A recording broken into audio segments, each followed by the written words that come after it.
Time now for an in-depth look at the market news this afternoon, and for that I'm joined on the line by Mr. Daniel Yu, Global Strategist at Yuanta Securities. Mr. Yu, good afternoon. Thanks for making time today. Good afternoon. Well, despite data in China coming in weak for consumer spending and for industrial production in July, stocks on Wall Street were up on Monday. The Dow gaining close to 0.5%. The S&P's been up now 4 weeks in a row. What's the story in the global markets, and what are you watching this week? Yes, if you're looking at the U.S. market, it seems to be continue to be quite resilient in terms of going uptrend. If you look at the S&P 500, it added about 0.3%, while NASDAQ finished up by 0.5%. At the start, it started weak, but overall, it seems to be recovering quite nicely. Since the April 22nd, the level is highest.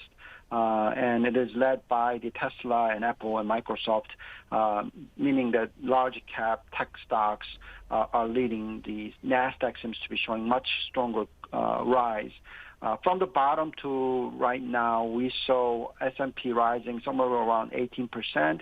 NASDAQ is up about 24%. So clearly, the NASDAQ seems to be rising at 1.3 times of the S&P 500. The main reason for that is because the correction has been much more severe for the large tech stocks and the growth stocks. But now, given the fact that the economy is slowing down and that a lower growth rate environment and also lower long-term and short-term differential of interest rate, that means that it is much better to buy and see better performance of the growth stock. So that seems to be happening right now.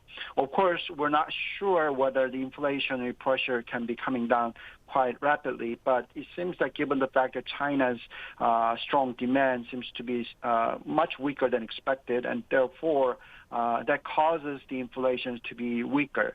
So we did see oil prices coming down quite sharply again today. Overall, I think the uncertainty regarding the inflationary pressure seems to be subdued, showing the energy prices coming down. So therefore, I think that people are hoping that Fed will be slowing down in terms of interest rate hike. We are expecting the September 22nd interest rate hike. It will be anywhere between 50 basis point to 75 basis point, and most likely, given the fact that inflation pressure is coming down, Fed might be raising just to 50 basis points.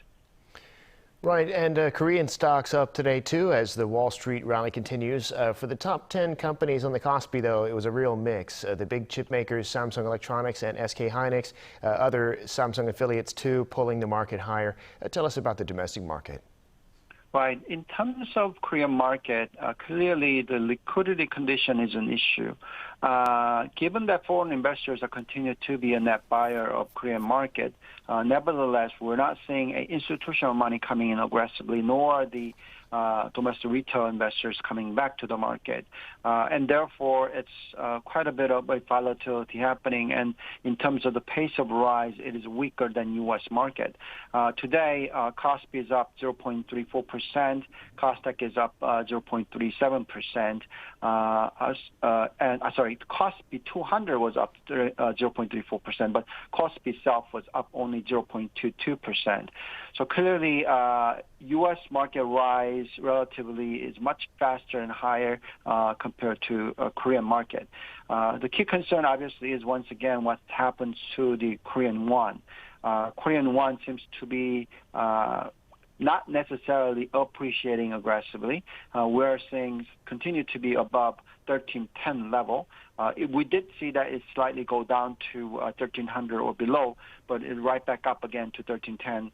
So clearly foreign investors are quite confused and domestic investors are quite confused. If you look at the overall net purchases, also it's the same thing. Foreign investors who are not necessarily much of a buyer or seller of the both Kospi and the futures market. They bought slightly bit more of the Kosdaq, buying about 115 billion won worth, but they're still very small. If you look at the retail investors, they didn't really do much. Also, institutional investors are the same case. So the volume is low. Uncertainty regarding the liquidity condition is low. and the direction of the economic recession on a global scale, that's also a question mark.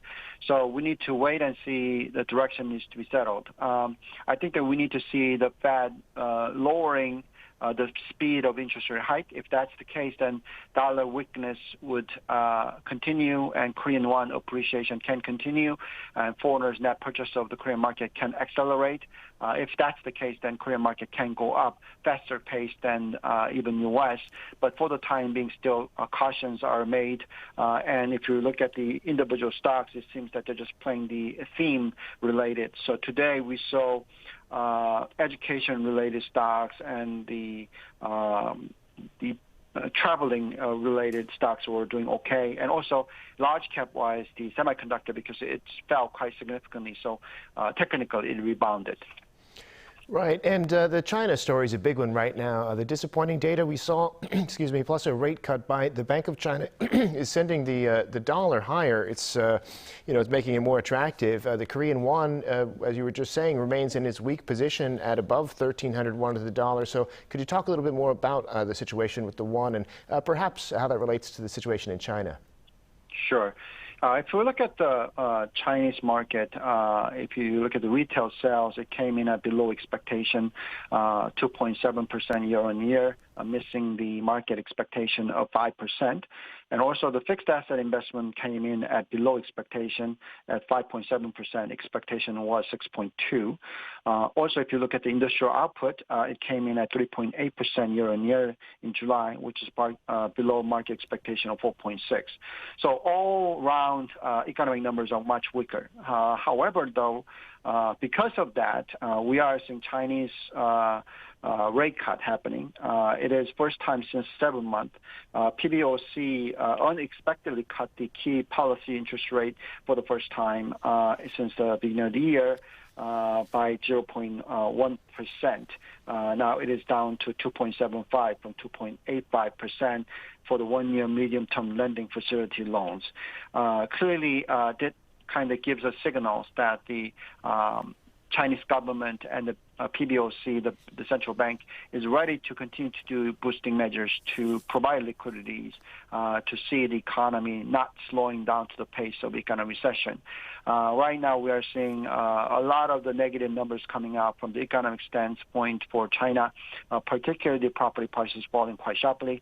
So people were quite concerned and cautious about what might happen to the currency. But it seems that given the fact that foreign investors continue to be a net buyer of the Chinese bond market, we have seen 10-year government bond rate of Chinese going down to 2.66%, which is actually below U.S.'s rate. So clearly that is happening, and therefore we are seeing the currency seems to be fairly stabilizing or not showing much of a direction. I think that implies the same thing for the Korea. Given that the renminbi is gradually appreciating, I think the Korean won seems to be appreciating at a much slower pace than China, given the fact that growth rate itself is below China. But of course, the Chinese being quite uncertain, we think that Korean won also will be quite uncertain in terms of directions. But I think that it really, what matters is what happens to the Fed interest rate hike. The speed of that slows, then obviously renminbi as well as Korean won will appreciate, and the foreign investors' net purchases of the both market will accelerate, and that should be positive news for the Asian economies. But for the time being, dollar being strong as it is, it seems to be taking some time. But I do think that the direction is in the right direction, that dollar has depreciated from 109 to now 106. I think that gradually over the next 3 to 6 months, it will slow down and depreciate to maybe 100 level territories. And if that's the case, then that should be positive news for the Korean economy as well as the Chinese economy. All right, we'll keep an eye on it. We'll have to leave it there for today. Mr. Yu, thank you as always for coming to the program. We appreciate your insights. Thank you very much.